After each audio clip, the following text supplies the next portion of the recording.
दुनिया की एक ऐसी डेस्टिनेशन कंट्री जहां 18 साल की उम्र से लेकर 60 तक का हर एक इंसान घूमने जाना चाहता है, थाईलैंड।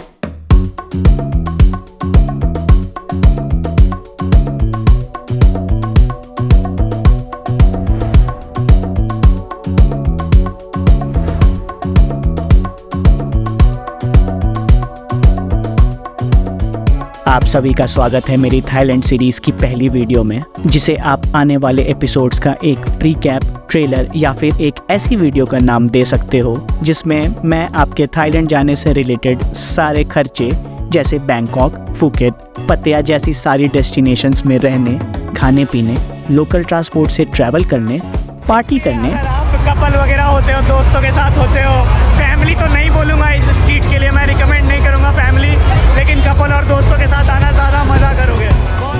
और साथ ही साथ इंडिया से जाने आने और थाईलैंड के वीज़ा तक की सारी डिटेल्स बताऊँगा।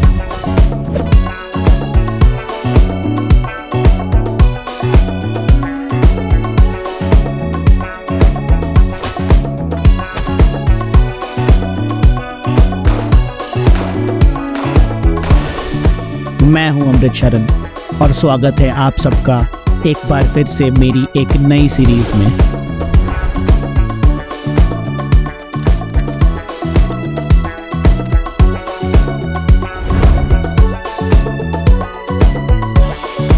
थाईलैंड सीरीज में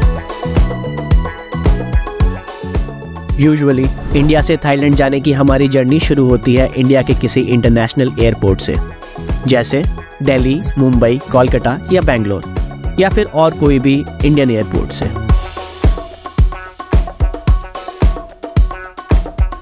और जनरली इन फ्लाइट्स की टिकट प्राइसेस रेंज करती हैं अराउंड 5,000 से लेकर 10,000 rupees from each side.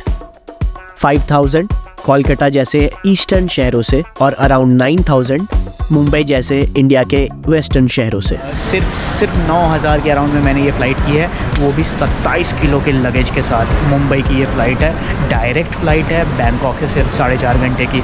Amazing deal है, और ऐसी डील कैसे मिल सकती है इसके ऊपर भी मैंने सब कुछ बना रखा है। आप जाकर एक बार मेरा चैनल विज़िट करो, देखो समझ में आएगा। बाकी अब मैं फटाफट से चेक इन डालकर सामान और उड़ जाऊँगा मुंबई के लिए। मगर मेरे केस में ये सिनेरियो थोड़ा अलग था, क्योंकि मैं थाईलैंड पहुंचा मलेशिया के कुआलालंपुर से बस लेकर, वो भी सिर्फ 1,000 रुपये में। वो सारी डिटेल्स मैंने अपने मलेशिया की ट्रैवल सीरीज़ में बता रखी हैं, और बाकी मलेशिया से थाईलैंड लैंड बॉर्डर क्रॉस करने की सारी डिटेल्स आप मेरे थाईलैंड सीरीज़ की पहली वीडियो में देख पाओगे।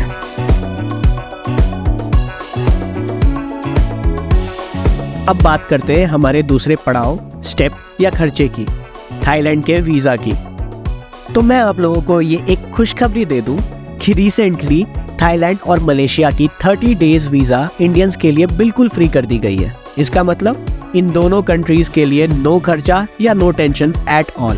भाई इतना ज़्यादा करप्शन है यहाँ पे, क्या बताऊँ। स्टैम्प तो मिल गया है मुझे, 15 तारीख तक का वीज़ा था मेरे पास, यहाँ 23 अप्रैल तक का मिला है मुझे। इतना दिन रुकना भी नहीं है मुझे। मैं जब थाईलैंड गया तो मुझे पूरे 2 महीने यानी 60 दिनों का स्टिकर वीज़ा सिर्फ 2,500 से 3,000 रुपये के बीच में कैसे मिला, ये आप आगे की वीडियोस में देख पाओगे।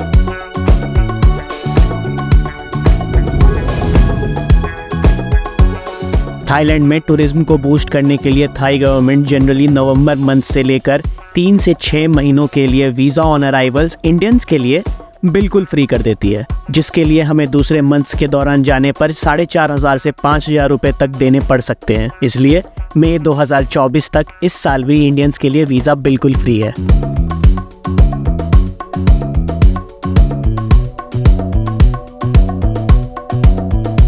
फ्लाइट टिकट्स और वीज़ा की टेंशन खत्म होने के बाद बैंकॉक के 2 एयरपोर्ट्स में से एक स्वर्णभूमि या फिर डॉन म्योंग एयरपोर्ट पर लैंड करने के बाद अब बारी आती है थाईलैंड को एक्सप्लोर करने की। थाईलैंड में लगभग 1 महीने से ज़्यादा के स्टे में मैंने पूरे सदर्न थाईलैंड को एक्सप्लोर करते हुए हाथियाई, क्राबी, फुकेट, फीफी आइलैंड, पटाया या फिर वहाँ के लैंग्वेज में पत्तिया और बैंकॉक जैसे शहरों को अच्छे से कवर किया। जिनकी डिटेल्ड ट्रैवल वीडियोस आप मेरे चैनल पे थाईलैंड सीरीज की प्लेलिस्ट में देख पाओगे। मगर इस वीडियो में क्योंकि हमारे पास लिमिटेड बजट और सिर्फ 6 नाइट 7 डेज का लिमिटेड टाइम है, इसलिए हम 3 मेजर डेस्टिनेशंस को ही अपने आइटनरी में कवर करेंगे, बैंकॉक, फुकेट और पत्या। It's this close। बहुत पास से जा रही है भाई। ये देखो भाई, ट्रेन गई और मार्केट देखो, मार्केट रिज्यूम।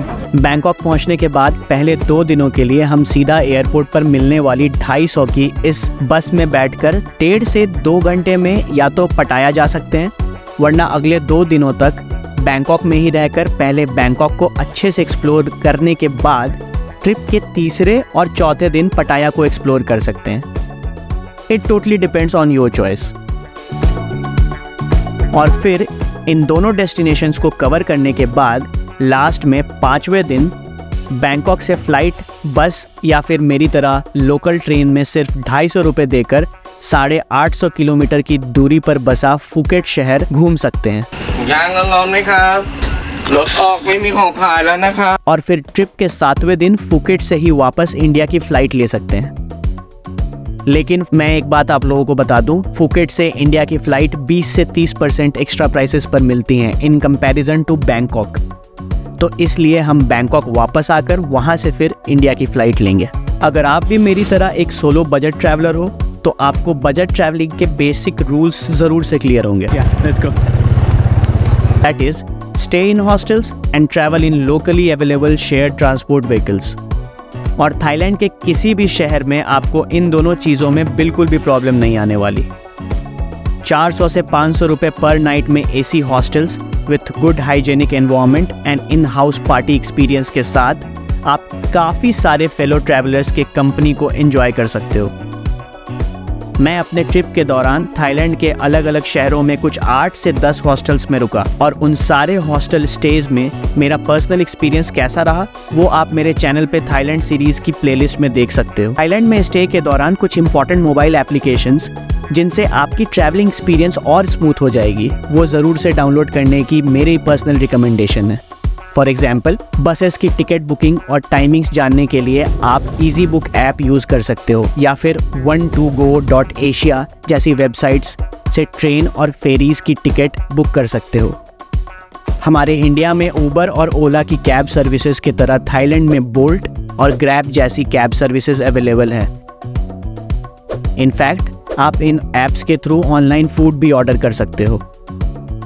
Booking.com और हॉस्टल वर्ल्ड जैसी ऐप्स या वेबसाइट्स आपके चीप हॉस्टल या होटल की बुकिंग में बड़े ही हैंडी रहने वाले हैं। इनफैक्ट Booking.com पे कैसे हॉस्टल सस्ते में कराएं उस पर भी मैंने एक वीडियो बना रखी है, आप मेरे चैनल पे देख सकते हो। एक क्विक टिप, अपने फ़ोन पर गूगल मैप में थाईलैंड का ऑफलाइन मैप ज़रूर से डाउनलोड कर लेना।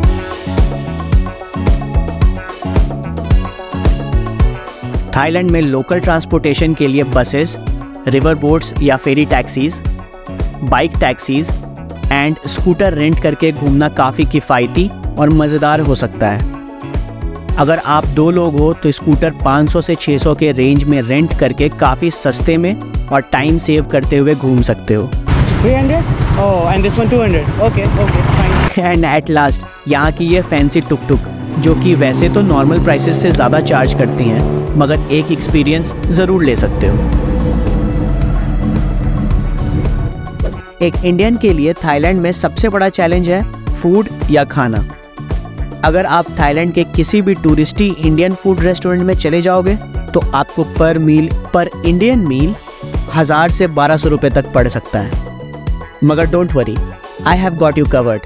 अगर आप मेरे तरीके से थोड़ा एडजस्ट करके चलो तो आपके पूरे दिन की मील 700 रुपये तक में कवर हो सकती है।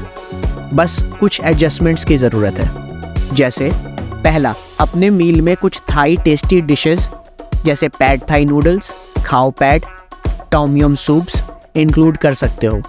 ये फूड्स लोकली हर जगह अवेलेबल होती हैं।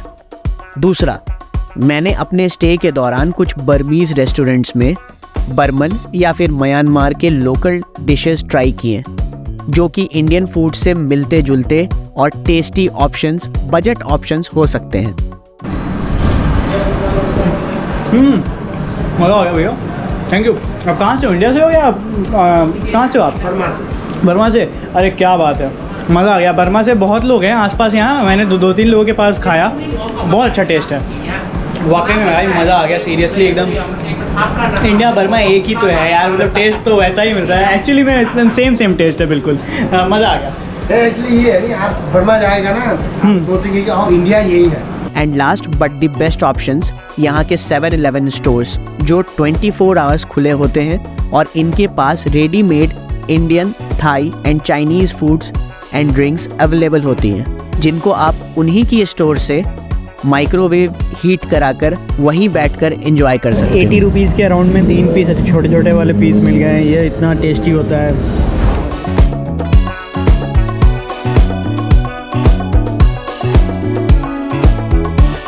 Last but not the least, इस वीडियो के आखिरी सेगमेंट में हम अपने 6 नाइट्स और 7 डेज की आइटनरी का कैलकुलेशन करेंगे। हाँ, एक और बात, इस वीडियो में मैंने हर एक सिटी में आप क्या एक्सप्लोर कर सकते हो उस आइटनरी के बारे में डिस्कस नहीं किया है, क्योंकि आप वो ऑलरेडी मेरी पूरी थाईलैंड सीरीज़ की प्लेलिस्ट में डिटेल में देख पाओगे। यहाँ डिस्कस करूँगा तो वीडियोस बहुत लंबी हो जाएंगी। आते हैं कैलकुलेशंस पे।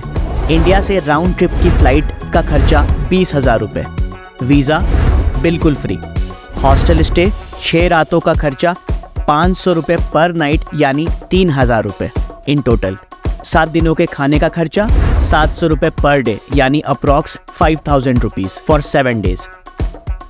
बैंकॉक से पटाया बस से आने जाने का खर्चा 500 रुपये यानी 250 रुपये ईच साइड। अगर आप बैंकॉक से फुकेट मेरी तरह ट्रेन से जाते हो तो उसके आने जाने का खर्चा 700 से 800 रुपये यानी 300-400 रुपये फ्रॉम ईच साइड। और अगर आप ओवरनाइट बस से कंफर्टेबली जाना चाहते हो तो 1600 रुपये फ्रॉम ईच साइड यानी 3200 रुपये, जिसे हम अपनी कैलकुलेशन में ऐड करेंगे। अगेन एक क्विक टिप, अगर आप बजट ट्रैवलर के माइंडसेट के हो तो बैंकॉक से फुकेट आने जाने का ओवरनाइट बस या ट्रेन टिकट ले सकते हो, जिससे आपकी स्टे का खर्चा बच जाएगा।